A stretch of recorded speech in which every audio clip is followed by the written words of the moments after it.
Hey audience, this is Abhilash. Welcome back to my channel undefined programming. So आज की video में हम पढ़ने वाले हैं यूज कॉल बैक के बारे में। इसके बारे में मैं ऑलरेडी एक वीडियो बना चुका हूँ, बट वो शॉर्ट में है। आप वो भी चाहो तो जल्दी से देख सकते हो कि उसमें क्या क्या था।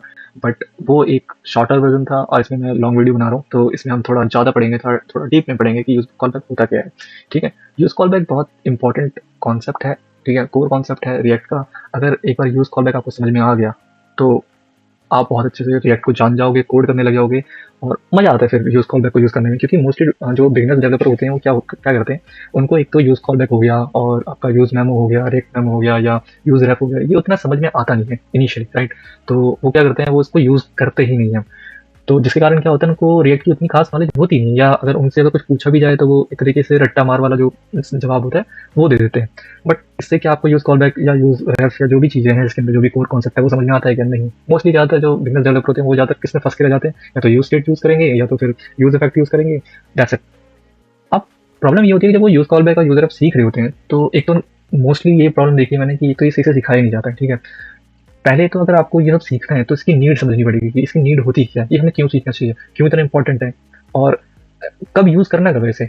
और मैं अपने बेसिकली मेरा जो मेन गोल होता है वो यही रहता है कि सबसे पहले तो किसी भी चीज़ को सीखने से पहले उसकी नीड क्रिएट करना कि हमें सीखना क्यों है। अगर जब तक आपको नीड पता नहीं चलेगी वो कहाँ यूज़ हो रहा है, कैसे यूज़ हो रहा है, तब तक वो चीज़ आपको क्लिक नहीं होती है। बस सीखने के लिए सीखना होता है तो फिर आज सीखोगे कल भूल जाओगे, वो वाली बात हो जाती है। मैं गारंटी दे रहा हूँ कि मोस्टली यूट्यूब वीडियोज़ आप देख लो या कहीं पढ़ लो तो अच्छे से कभी भी एक्सप्लेन किया ही नहीं जाता है। और इसलिए बिगिनर डेवलपर बहुत स्ट्रगल करते हैं इन सब चीज़ों के साथ। वो सोचते रह जाते हैं कि यार ये क्या है, ये कैसे यूज़ करना है। बट मैं गारंटी देता हूँ, इस वीडियो को एक बार देख लोगे अच्छे समझ में आ जाएगा, रटने की भी जरूरत नहीं पड़ेगी और अपने प्रोजेक्ट में यूज़ करने लगोगे। अब इनकी जो मेन जो दिक्कत है, ठीक है, वो क्यों बिगिनर डेवलपर को समझ नहीं आती। बिगिनर डेवलपर मोस्टली क्या करते हैं, इनिशियली या तो वो स्मॉल प्रोजेक्ट बनाएंगे, राइट। स्मॉल प्रोजेक्ट में इसकी जो यूज केसेस हैं वो बहुत कम दिखाई देती है, होती हैं बट दिखाई कम देती हैं, और आपको पता नहीं चलता कि ये कब कहाँ यूज करना है। क्योंकि जब स्मॉल प्रोजेक्ट में जो ये जो प्रॉब्लम क्रिएट होती है, ये जिन प्रॉब्लम को सॉल्व करते हैं वो स्मॉल प्रोजेक्ट में उतनी हैवी फील होती नहीं है, राइट। हमें पता ही नहीं चलता कि ऐसा कुछ है। बट लेकिन जब आपकी स्मॉल प्रोजेक्ट जो होती है वो बग्स क्रिएट करती है, बट आपको इनिशियली पता नहीं चलता है। लेकिन जैसे जैसे आपका ऐप बड़ा होता जाएगा तब आपकी ऐप हैवी होने लगती है। अब फिर बहुत अजीबोगरीब आपको बग्स दिखने लगेंगे, फिर आपको लगेगा ये हो क्यों रहा है। देन आपको समझ में आता है कि अच्छा, इसको सॉल्व करने के लिए यूज कॉल बैक यूज करना चाहिए, या यूज मेमो यूज करना चाहिए, या मेमो यूज करना चाहिए। ठीक है, तो आज इन सब की प्रॉब्लम के ऊपर में बात करेंगे। तो डायरेक्टली जंप करते हैं। और उससे पहले हम यूज कॉल बैक को हम रिएक्ट डॉट डेव उसकी ऑफिशियल वेबसाइट पे जाके पढ़ेंगे क्या होता है। बस उसको एक बार देखेंगे, ठीक है। मैं वहाँ से नहीं पढ़ाने वाला हूँ क्योंकि मोस्टली जो होता है किसी को समझ में नहीं आता, कि वो डेफिनेशन उसकी समझ किसी को नहीं आती इनिशियली। तो एक बार हम डेफिनेशन पढ़ लेते हैं। तो यूज कॉल बैक की जो डेफिनेशन है हमारी रिएक्ट डॉट डेव पे, वो ये है कि use call back is a React that lets you cache a function definition between re-renders. I know नहीं समझ में आया, आई नो नहीं समझ में आया। एक बार ये भी देख लो कि यूज कॉल बैक को यूज कैसे करते हैं। यूज कॉल बैक कैसे यूज होता है, नॉर्मल फंक्शन की तरह, जिसमें हम एक फंक्शन पास करते हैं और साथ में उसकी डिपेंडेंसी पास करते हैं। अगर यूज इफेक्ट आता है, यूज इफेक्ट आता है ना, तो यूज इफेक्ट का आइडिया होगा कि यूज इफेक्ट कैसे होता है। यूज इफेक्ट में भी एक्जैक्टली हम यही करते हैं। ठीक है, यूज इफेक्ट के अंदर हम फंक्शन पास करते हैं, डिपेंडेंसी पास करते हैं। सेम हम यूज कॉल बैक के अंदर करते हैं। अब यूज कॉल बैक कैसे यूज होते हैं और कब यूज होता है मैं आपको दिखाऊंगा। ठीक है, मैं यूज केसेस दिखाऊंगा आपको क्या क्या होता है। तो जैसे कि इसका ये क्या है कि यूज कॉल बैक क्या करता है, हमें हमारे जो रिएक्ट हुक है, ये एक तो रिएक्ट हुक है, ठीक है।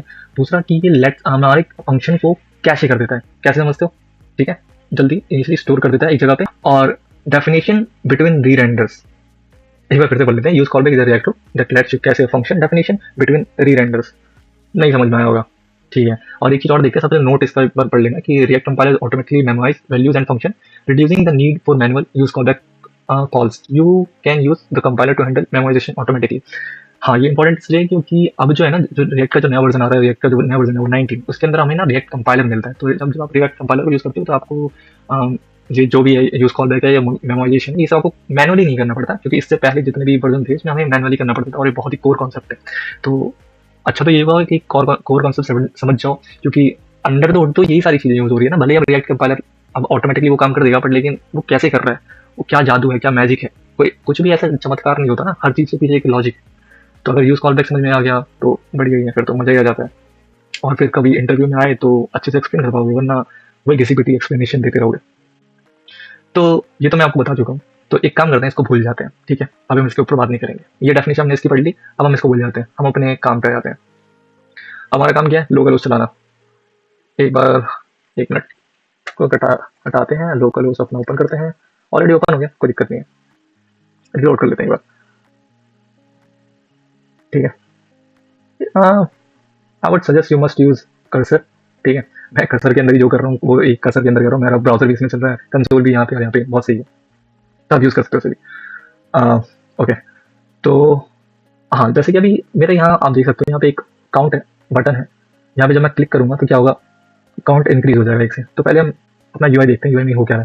मैंने बटन पे क्लिक किया, यहाँ बनाया, आप कंसोल में देखो यहाँ पे क्लिक हो गया, फैचिंग डेटा, ठीक है। मैं एक बार और क्लिक करूँगा, फिर से मेरे पास कंसोल में क्या आया, क्लिक फैचिंग डेटा, एक बार और करते हैं, क्लिक फैचिंग डेटा, एक बार और करते हैं, क्लिक फैचिंग डेटा, ठीक है, ये समझ गए।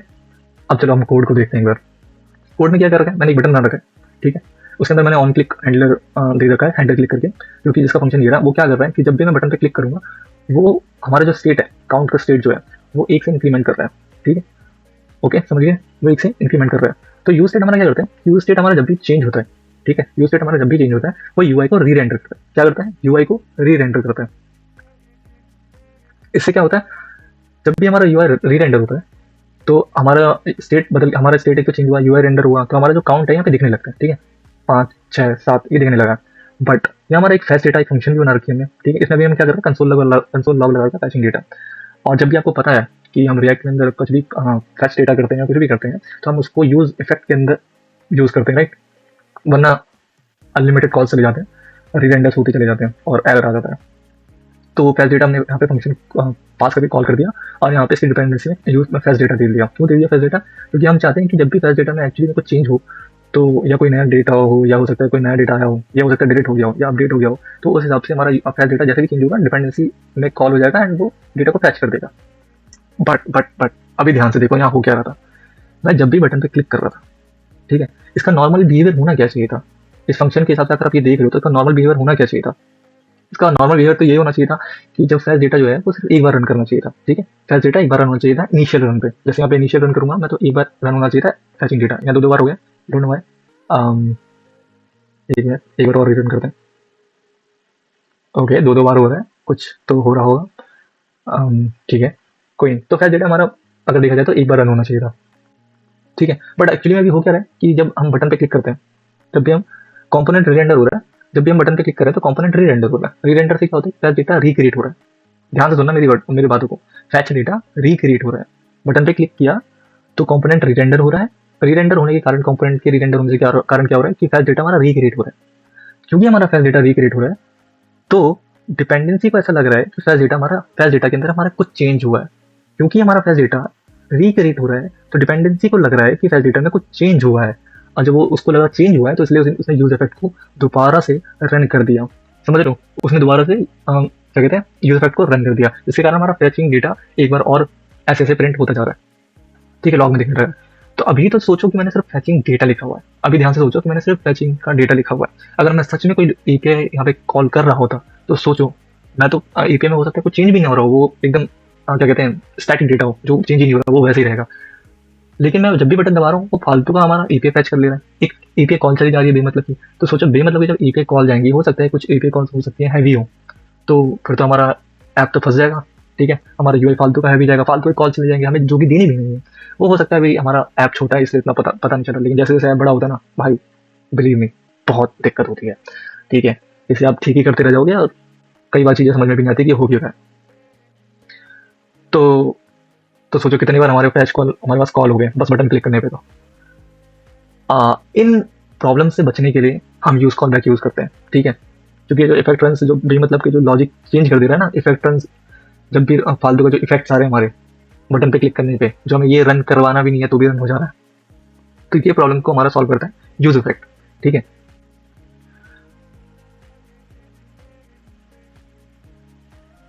तो अब इसके ऊपर बात कर लेते हैं कि एक बार ऊपर से, इसके बाद फिर हम बाद में डीप में जाएंगे कि हमारा ये जब ये री-रेंडर हुआ तो हुआ क्या एक्चुअली। जब री-रेंडर होता है तो हमारे जो फंक्शन है, ठीक है, जो हमारा फंक्शन है वो रिक्रिएट हुआ, जैसे कि मैंने कहा वो रिक्रिएट हुआ।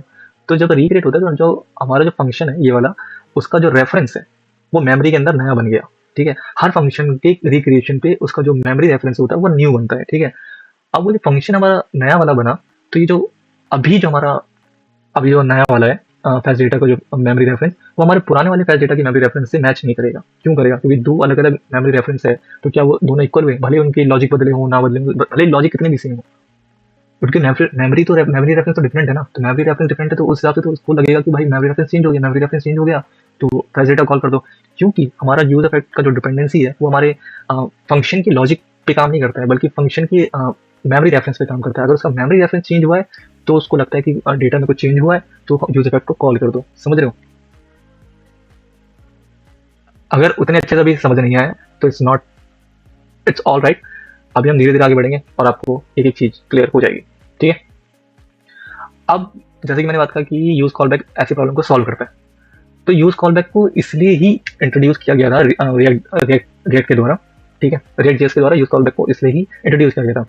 सबसे इंपॉर्टेंट बात यह है कि ये सिर्फ ऑप्टिमाइजेशन नहीं है। रिएक्ट का मतलब ये नहीं कि रिएक्ट कॉल बैक को हमने ऑप्टिमाइजेशन के लिए इंट्रोड्यूस किया था, बल्कि ये स्टेबिलिटी प्रोवाइड करता है, हमारे ऐप में स्टेबिलिटी प्रोवाइड करता है। और यूज कॉल बैक को हम यूज करेंगे, यूज कॉल बैक पता ही करता है, तो यूज कॉल बैक जब हम यूज करते हैं तो ये फंक्शन का रेफरेंस सेम रखता है। ठीक है, ये जब यूज कॉल बैक यूज करेंगे तो जब फंक्शन कंपोनेंट हमारा रेंडर होता है तो यूज कॉल बैक बोलता है भाई मैं एक ही बार चलूंगा, ठीक है, मैं बार बार नहीं चलने वाला, मेरा रेफरेंस सेम रहेगा। ठीक है, तो जैसे मैंने बात की यूज कॉल बैक एक्चुअली करता गया है कि किस तरह से हमारा यूज कॉल बैक हेल्प करता है, तो एक बार ना इंप्लीमेंट करते हैं। तो हम यूज कॉल बैक यूज करने के लिए क्या करना होता है, कुछ नहीं करना होता। जैसे ये फंक्शन यूज कॉल बैक कैसे यूज होता है कि हम यहाँ लिखेंगे यूज कॉल बैक, ठीक है, और फिर यहाँ पे आ जाता है एक फंक्शन, जैसे कि हमने देखा था यहाँ फंक्शन आता है और एक डिपेंडेंसी आती है, सॉरी फंक्शन एंड डिपेंडेंसी आ जाती है, डिपेंडेंसी। ठीक है, ऐसा कुछ आता है या इसको हम ऐसे लिख सकते हैं, ये आता है। तो हमारा फंक्शन क्या है, फेच डेटा। तो हम क्या करने वाले हैं, इस फेच जो फेच डेटा है इसके अंदर हम पास करेंगे, अपने ये देख लिया ना एक बार, अब इसको हटा देते हैं। अब इस फेच डेटा फंक्शन जो हमारा फेच डेटा हमारा है, इस पूरे फंक्शन को क्या करेंगे, इस वाले फंक्शन को यूज कॉल बैक के साथ रैप कर देंगे, यहाँ लिख देंगे यूज कॉल बैक। ठीक है, यूज कॉल बैक मंगा लिया। अब ये फंक्शन जो है पूरा का पूरा, इसको यहाँ से यहाँ तक हम क्या करेंगे, पैरेंथेसिस में रैप कर देंगे, और उसके बाद यहाँ के बाद हम नॉर्मल डिपेंडेंसी दे देंगे ऐसे, क्योंकि अभी हम एक्चुअली में कोई एपीआई मंगा नहीं रहे, कंसोल डॉट लॉग लिखा हुआ है, इसलिए हम डिपेंडेंसी को ऐसे रख देंगे। अब क्या होगा, जब मैं इसको सेव करूंगा, ठीक है, और एक बार रिलोड कर लेते हैं, और जब मैं इसको काउंट इज जीरो लिखूंगा, सॉरी काउंट इज जीरो करूँगा, जब मैं काउंट पे क्लिक करूंगा तो देखो क्लिक हुआ ही बस 2 बार 3 बार 4 बार 5 बार। ठीक है, देखना एक बार, मैं वापस इसे रिलोड करने वाला हूँ, कंपोनेंट रेंडर होगा वेरी फर्स्ट टाइम, और तब हमारा फैचिंग डेटा शो होगा। ठीक है, फैचिंग डेटा शो हुआ, ये 2 बार इसलिए दिख रहा है क्योंकि हमारा वो यूज हो रहा है, क्या कहते हैं, एक मिनट सॉरी मैं भूल गया, हमारा मेन में जाते हैं, मेन में हमारा जो स्ट्रिक्ट मोड यूज हो रहा है ना, इसलिए हमारा 2 बार दिख रहा है वो, और कोई दिक्कत नहीं है उसमें। तो जब पहली बार हमारा कंपोनेंट रेंडर हुआ तो फैचिंग डेटा आया, जो कि ऑब्वियस था उसका आना, ठीक है, क्योंकि हमने बोला ही ऐसे कि जो फैच डेटा होगा वो पहली बार हमारा रन करना चाहिए। तो कॉल गया, एपीआई कॉल हुई, फैच डेटा हमारा जो भी एपीआई से कॉल जो भी वैल्यू आई होगी वो आ गई होगी, तो फैच डेटा हमारा कॉल हो गया। अब क्या हो रहा है, जब बटन पे मैं जब क्लिक करूँगा तो देखो click click click click click click, सिर्फ हमारा क्लिक क्लिक हो रहा है, सिर्फ हमारा काउंट इंक्रीज हो रहा है। ठीक है, यानी कि जब हम काउंट पे क्लिक कर रहे हैं, यूआई री रेंडर तो हो रहा है, यूआई री रेंडर हो रहा है, क्योंकि वो स्टेट चेंज कर रहा है हमारे यहाँ, देख सकते हो, तो स्टेट चेंज कर रहा है, पर लेकिन वो अब इस बार फैचिंग डेटा कॉल नहीं कर रहा दोबारा से। ठीक है, फैचिंग डेटा बार बार कॉल नहीं कर रहा, तो यूज कॉल बैक यहीं हेल्प करता है हमारी।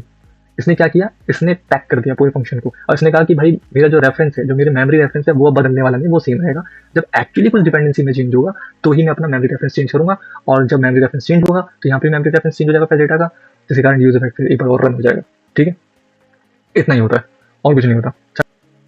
हाँ, और एक सबसे इंपॉर्टेंट बात याद रखना है कि जो हमारा जो यूज कॉल बैक होता है, यूज कॉल बैक एक्चुअली हमारे रीरेंडर्स को स्टॉप नहीं करता है। ठीक है, ये मत समझ लेना यूज कॉल बैक लगा दिया तो हमारा रीरेंडर रुक गया, क्योंकि अगर रीरेंडर रुक गया तो हमारे काउंट पे क्लिक करने पे हमारा जो काउंट है वो इंक्रीज नहीं होगा। ठीक है, क्योंकि रीरेंडर ही नहीं हुआ तो स्टेट हमारी चेंज हो ही पड़, लेकिन यहाँ पे इफेक्ट नहीं आएगा, तो रीरेंडर नहीं हुआ।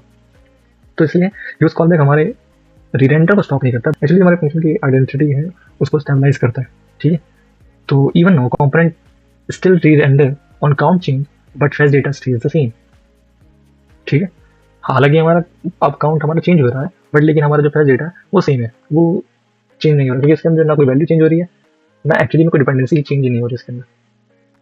ठीक है, एक्चुअली में ये सारी चीज़ हो गई हमारी इस चीज़ के लिए हुई कि यूज कॉल बैक का जो हमारा यूज केस है वो क्या है। ठीक है, वो हमारा कहाँ काम आया, यूज कॉल बैक हमने कब यूज किया, ठीक है, कौन सी प्रॉब्लम को सॉल्व कर रहा था वो दिख गया। बट अब मेन गेम अब चालू होता है। ठीक है, इतने टाइम जो हमने किया, इतने देर तक हमने जो पढ़ा, वो सिर्फ एक वो था समझाने के लिए कि यूज कॉल बैक हम यूज क्यों कर रहे हैं। ठीक है, अब मेन गेम चालू होता है जहाँ पे आपके बहुत सारे कंफ्यूजन बन चुके होंगे कि जब हमने बटन पे क्लिक किया तो मैंने कई सारी बातें बोली कि बटन पे क्लिक किया कंपोनेंट रीरेंडर हुआ, मैंने एक बात और बोली कि फंक्शन रीक्रिएट हुआ, मैंने तीसरी बात बोली कि यूज फैक्टर में तो डिपेंडेंसी आई, क्योंकि फैच डेटा बदलना नहीं चाहिए, लेकिन यूज फैक्ट में फैच डेटा कॉल हो गया दोबारा से। ठीक है, वो क्यों हुआ, फिर यूज़ कॉल बैक ने हमारे लॉजिक को किस तरह से फिक्स किया, और सबसे इंपॉर्टेंट जो लास्ट में जो अभी तक हमने बात नहीं किया वो हम लास्ट में बात करेंगे कि यूज़ कॉल बैक को कब यूज़ नहीं करना चाहिए। ठीक है, अगर नहीं करना समझ में आ गया तो कहाँ यूज़ करना वो भी समझ में आ जाएगा। ठीक है, तो अगर मुझे एक लाइन में इस चीज़ को समझाना हो, यूज़ कॉल बैक को एक लाइन में बोलना पड़े, तो मैं ये बोलूँगा use call back is not a performance hook. ठीक है, it's a stability hook. Performance बाद में आता है, परफॉर्मेंस कम्स लेटर, अभी नहीं। वो स्टेबिलिटी प्रोवाइड करता है इनिशियली। ठीक है, तो एक एक करके चीज़ों को समझेंगे कि हो क्या रहा है। तो सबसे पहले चीज़ के बारे में जो हम पढ़ेंगे वो ये पढ़ेंगे कंपोनेंट री रेंडर क्यों होता है। ठीक है, तो रिएक्ट आफ्टर ऑल और रिएक्ट कंपोनेंट जो होते हैं वो आफ्टर ऑल होते क्या है, आफ्टर ऑल बस सारे एक फंक्शन ही तो है। ये जो हमने जो भी फंक्शन ऐप लिखा हुआ है या जो भी हम कंपोनेंट क्रिएट करते हैं वो आफ्टर ऑल क्या है, फंक्शन ही है। ठीक है, तो जब भी रिएक्ट रेंडर होता है, री रेंडर होते हैं, तो फंक्शन कॉल होते हैं, तो सिर्फ फंक्शन कॉल होते हैं दोबारा, और कुछ नहीं। तो जो फंक्शन कॉल होते हैं तो एक्चुअली ये री रेंडर ट्रिगर कैसे होते हैं। ठीक है, क्या ऐसी चीज़ें जिसके कारण ये कंपोनेंट ट्रिगर होते हैं या सॉरी री रेंडर होता है, कि कौन सी ऐसी चीज़ें ट्रिगर करते हैं। तो पहले तो है कि यूज स्टेट, कि यूज स्टेट के स्टेट में कुछ अपडेट हुआ हो। ठीक है, यूज स्टेट हम यूज कर रहे हैं, उसके स्टेट में कुछ अपडेट हुआ हो, इसलिए री रेंडर हो गया। दूसरा हो सकता है प्रॉप चेंज हुआ हो। ठीक है, कुछ प्रॉप्स चेंज हुए हो, हमने चाइल्ड में कुछ प्रॉप्स दिए हो पेरेंट्स से, तो उसमें कुछ चेंजेस हुए हो, इसलिए कॉन्टेक्स्ट चेंज हुआ हो। ठीक है, एक हमारा आता है कॉन्टेक्स्ट, मतलब ये थोड़ा अलग है, ये हम बाद में पढ़ेंगे कभी। ये भी कॉन्टेक्स्ट जो है हमारा यूज कॉन्टेक्स्ट करके याद एक हुक है, जो कि हम जो कि कोर कॉन्सेप्ट है वो भी रिएक्ट का। और या तो फिर पेरेंट री रेंडर हुआ हो, क्योंकि हमारे पेरेंट री रेंडर होते हैं तो चाइल्ड चाइल्ड जो होते हैं हमारे, जो चाइल्ड कंपोनेंट है उसके अंदर, वो ऑटोमेटिकली री रेंडर हो जाते हैं। ठीक है, तो हो सकता है पेरेंट री रेंडर हुआ हो इसलिए हमारा चाइल्ड री रेंडर हो गया हो, भले इसमें कुछ चेंज हुआ हो या ना हुआ हो, कुछ भी हुआ हो, कोई फर्क नहीं पड़ता। तो ये कुछ चीज़ें हैं जिसके कारण हमारे री रेंडर्स ट्रिगर होते हैं। ठीक है, जैसे कि हम जब भी हम काउंट पे क्लिक करें, तो जब भी हम काउंट पे क्लिक कर रहे हैं तो हो क्या रहा है कि रिएक्ट कहता है कि भाई स्टेट चेंज हो गया, तो रीरन द फंक्शन, फंक्शन को रीरन कर दो। और जब फंक्शन जो है वो पूरा एग्जीक्यूट हो जाता है दोबारा से। ठीक है, तो फंक्शन जो है पूरा पूरा, यानी कि पूरा पूरा जो ऐप फंक्शन है वो पूरा एग्जीक्यूट हो रहा है जब भी मैं अकाउंट को क्लिक कर रहा हूँ। ठीक है, इसलिए हमें बार बार क्लिक तो देखने को मिल रहा है, जो यहाँ पे क्लिक कर रहे हैं। अगर मैं इसको बाहर भी निकाल दूँ ना तो भी ये हमें देखने को मिलेगा। इसको मैं एक बार वो कर देता हूँ, एंड देखो कितने बार क्लिक क्लिक दिख गया, क्लिक क्लिक क्लिक। ये दो बार क्यों दिख रहा है, अगर ये लग रहा है कि दो बार क्यों दिख रहा है, ये उसी के बारे में, ये दो बार इसलिए दिख रहा है क्योंकि जैसे मैं आपको बताया ना वो यूज़ कर रहे थे। सॉरी मैं बार बार भूल जाता हूँ क्या बोलते हैं उसको, क्या था, हाँ strict mode, strict mode use कर रहे हैं, इसलिए अगर इसको हटा देंगे तो नहीं आएगा दो बार। तो इसलिए हमारा दो बार ही शो हो रहा है, सॉरी इसलिए हमारा क्लिक बार बार शो हो रहा है क्योंकि हमारा फंक्शन जो है वो रिक्रिएट हो रहा है। ठीक है, वो री रेंडर, हमारा जो फंक्शन है वो एग्जीक्यूट हो रहा है वापस से। ठीक है, जब भी हम काउंट क्लिक कर रहे हैं हमारा ऐप फंक्शन वापस से एग्जीक्यूट हो रहा है, एग्जीक्यूट मतलब कोई री रेंडर हो रहा है और कुछ नहीं। तो री रेंडर होने का मतलब ये नहीं होता है कि अपडेट डॉम जो होगा वो अपडेट होगा, अगर हम ना भी करें तो भी चलेगा। अगर हम यहाँ पे डॉम अपडेट नहीं करते, ठीक है, हम अकाउंट कर देते, कमेंट ऑफ कर देते, ठीक है, अब मैं यहाँ पे क्लिक करूँ तो भी री रेंडर होगा, इसका कोई मतलब ही नहीं है। ठीक है, तो री रेंडर का मतलब ये नहीं होता कि डॉम अपडेट होता ही होता है, जरूरी नहीं, जरूरी नहीं है कि होगा ही होगा। तो री रेंडर का बेसिक मतलब होता है फंक्शन एग्जीक्यूशन, री रेंडर मतलब फंक्शन एग्जीक्यूट होता है, समझ आए। अगर री रेंडर अगली बार कोई पूछे तो ये बोलना कि फंक्शन एग्जीक्यूट होना है या कंपोनेंट कोई एग्जीक्यूट हो रहा है, इसलिए हमारा री रेंडर ट्रिगर होता है। जावास्क्रिप्ट कोई मैजिकल नहीं है, रिएक्ट कोई मैजिकल नहीं है, सबके पीछे कुछ ना कुछ रीजन होता है। ठीक, दूसरी इंपॉर्टेंट बात जो हमने पढ़ी थी कि जब कंपोनेंट री रेंडर होता है तो हमारे जो फंक्शंस हैं वो रिक्रिएट होते हैं। ठीक है, ये मैंने स्टार्टिंग में बात की थी, इसके बाद ये फंक्शन रिक्रिएट होते हैं। तो मे भी आपको समझ में आया होगा उसमें क्यों रिक्रिएट का क्या मतलब है, क्यों रिक्रिएट होते हैं। एक्चुअली साइलेंट बिहेवियर होता है जावास्क्रिप्ट का। जावास्क्रिप्ट बहुत क्रेजी चीज़ है। तो होता क्या है, जब कंपोनेंट के अंदर होता है क्या, जो भी जितनी भी चीज़ें होती है कंपोनेंट के अंदर, जितनी भी चीज़ जैसे वेरिएबल हो गए, ऑब्जेक्ट हो गए, एरे हो गए, फंक्शंस हो गए, इस सब के सब हमारे कंपोनेंट के री रेंडर होने पे सब रिक्रिएट होते हैं। जैसे हमारा फंक्शन री रेंडर होता है वो सबके सब, जो हमारा कंपोनेंट री रेंडर होता है, हमारे फंक्शन जो है, सॉरी फंक्शन कह रहा हूँ, जितनी भी चीज़ें हमारे कंपोनेंट के अंदर या फंक्शन के अंदर, वो सब के सब रिक्रिएट की जाती है, जैसे वेरिएबल, ऑब्जेक्ट, एरे, फंक्शन। तो इसी रीजन से जो हमने रिक्रिएट हो रहा था, हमारे जो फंक्शन है फैंस डेटा का, वो रिक्रिएट हो रहा था और इसका मेमोरी रेफरेंस चेंज हो रहा था। और जब मेमोरी रेफरेंस चेंज हो रहा था तो अभी का जो हमारा फैंस डेटा है पुराने वाले फैंस डेटा से मैच नहीं करता था, क्योंकि वो रिक्रिएट हो गया, उसका मेमोरी रेफरेंस चेंज हो गया। हमारे पुराने वाले डेटा का मेमोरी रेफरेंस डिफरेंट था, भले लॉजिक सेम थी, कुछ चेंज नहीं हुआ था, पर मेमोरी रेफरेंस चेंज हो गई थी। तो इसलिए वो यूजर इफेक्ट को कॉल कर दे रहा था बार बार, क्योंकि डिपेंडेंसी कहता था कि भाई चेंज हुआ है, कुछ तो चेंज हुआ है फैंस डेटा में, तो यूजर इफेक्ट को दोबारा से रन करो, समझे। तो रिमेंबर जो एक्चुअली जो रिएक्ट है वो कुछ भी फंक्शन को रिमेंबर नहीं रखता। ठीक है, कोई फंक्शन को याद नहीं रखता कि क्या है क्या नहीं है। वो जावास्क्रिप्ट जो है बेसिकली जावास्क्रिप्ट जो है वो मेमोरी रेफरेंस, एक नई मेमोरी रेफरेंस क्रिएट कर देता है हर बार जब भी हमारा कंपोनेंट या फंक्शन हमारा जब भी रेंडर होगा, एग्जीक्यूट होता है, तो क्या करता है, उस फंक्शन की मेमोरी रेफरेंस चेंज कर देता है, सिर्फ फंक्शन की जितनी भी चीज़ है। अब समझ आया होगा एक्चुअली में कोड फिर ये क्यों बगी, हमें लग रहा था कि क्यों ये बार बार फैच डेटा को कॉल कर रहा था जब भी हम काउंट पे क्लिक कर रहे थे। आई थिंक अब क्लियर हुआ होगा। ठीक है, तो एक बार इसे रीबैक कर देते हैं। ओके ओके ओके ओके, इसको यहाँ ले देते हैं और यहाँ से कोड यूज कॉल बैक अभी हटा देते हैं, ताकि हम सेम कोड पे आ जाए एक बार। और जैसे हम इसको वापस से रीरन करेंगे तो वही प्रॉब्लम इशू आने लग रही है। ठीक है, क्लिक कर रहे हैं, फैच डेटा दोबारा हो रहा है, फैच डेटा दोबारा हो रहा है। अब समझ में आ रहा है हो क्या रहा है, जब हम इस पर क्लिक कर रहे हैं, हमारा जो कंपोनेंट है, ये हमारा जो फंक्शन है, वो क्या हो रहा है, एग्जीक्यूट हो रहा है। एग्जीक्यूट होने से मैंने अभी बताया दूसरा क्या होता है कि फंक्शन के अंदर या हमारे कंपोनेंट के अंदर जितनी भी चीजें होती हैं वो रिक्रिएट होती हैं, चाहे वो वेरिएबल हो, चाहे वो फंक्शन हो, ऑब्जेक्ट हो, एरे हो। ठीक है, वो क्या होते हैं, सबके सब रिक्रिएट होते हैं। तो हमारा क्या हुआ, यहाँ पे जो हमारा जो फंक्शन था हैंडल क्लिक का या फैच डेटा का, वो सबके सब रिक्रिएट हुए। तो रिक्रिएशन से क्या होता है, मैंने बताया कि रिक्रिएट जब भी हमारे कोई भी फंक्शन रिक्रिएट होता है, वो एक नई मेमोरी रेफरेंस क्रिएट करता है। ठीक है, क्योंकि हमारा मेमोरी रेफरेंस चेंज हो गया, अभी का हमारे फैच डेटा का मेमोरी रेफरेंस हमारे पुराने वाले फैच डेटा की मेमोरी रेफरेंस से इक्वल नहीं है, मैच नहीं है। ठीक है, तो वो इसलिए क्या कर रहा है, यूज इफेक्ट जो हमारा होता है, यूज इफेक्ट का जो डिपेंडेंसी है वो बेसिकली लॉजिक नहीं देखता है, वो देखता है कि वो मेमोरी रेफरेंस के हिसाब से चेंज करता है। क्योंकि हमारा मेमोरी रेफरेंस इक्वल नहीं है, तो वो कहता है कि डिपेंडेंसी में कुछ चेंज हुआ है, तो क्या करना है, यूज इफेक्ट को बोलता है भाई एक बार और रन हो जा। तो वो रन होता है, तो फैच डेटा हमारा दोबारा कॉल हुआ है। इसी प्रॉब्लम को हमारा यूज कॉल बैक सॉल्व करता है, सिंपल। ठीक है, इसी प्रॉब्लम को हमारा यूज कॉल बैक सॉल्व करता है। ठीक है, वो अभी तक ये नहीं यूज कॉल बैक अभी यूज करते तो आपने ऑप्टिमाइज हो जाएगा, वो ऑप्टिमाइज होता है मेमो को यूज करके, रिएक्ट डॉट मेमो को यूज करना पड़ता है उसके लिए, ऑप्टिमाइज करने के लिए। यूज कॉल बैक सिर्फ हमारे लॉजिक को फिक्स करता है, स्टेबिलिटी प्रोवाइड करता है। तो यूज कॉल बैक क्या करता है एक्चुअली, जब हम यूज कॉल बैक यूज करते हैं, यहाँ पे हम यूज कॉल बैक यूज करेंगे, फिर से एक काम करते हैं, कंट्रोल जी कर देता हूँ, सारा याद आएगा, बढ़िया। तो यूज कॉल बैक क्या करता है कि भाई give me the function reference unless dependency change. ठीक है, बोलते भाई मुझे फंक्शन का रेफरेंस, जो फंक्शन का जो मेमोरी रेफरेंस है वही मुझे बार बार दो, जब तक डिपेंडेंसी एक्चुअली में बदल नहीं जाती।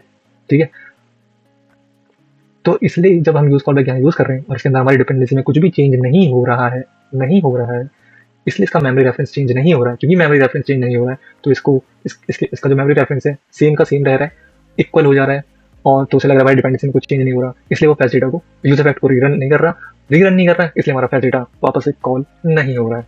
ठीक है, तो अब सबसे इंपॉर्टेंट बात करते हैं लास्ट, कि हमें यूज कॉल बैक कब यूज नहीं करना है। ठीक है, यूज कॉल बैक कब यूज नहीं करना है, यूज कॉल बैक कब यूज नहीं करना है, ये अगर समझ में आ गया, क्योंकि 3-4 ही पॉइंट है इसके, अगर ये समझ में आ गया तो ये पता चल जाएगा यूज कॉल बैक कहाँ यूज करना है।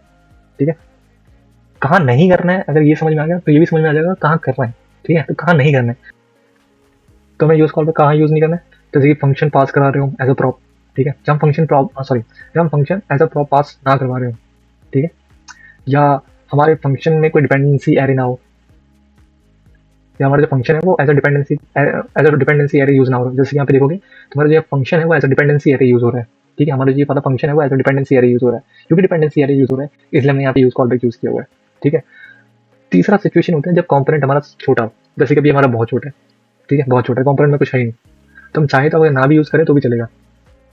ठीक है, चौथा होता है कि जब तक कोई हमारी परफॉर्मेंस इशू एग्जिस्ट ना करती हो, अगर कोई परफॉर्मेंस इशू हो रही हो तो यूज कॉल बैक यूज करो, क्योंकि अगर कंपोनेंट छोटा है तो कोई मतलब भी नहीं बनता, चलेगा, काम चल जाता है आपका।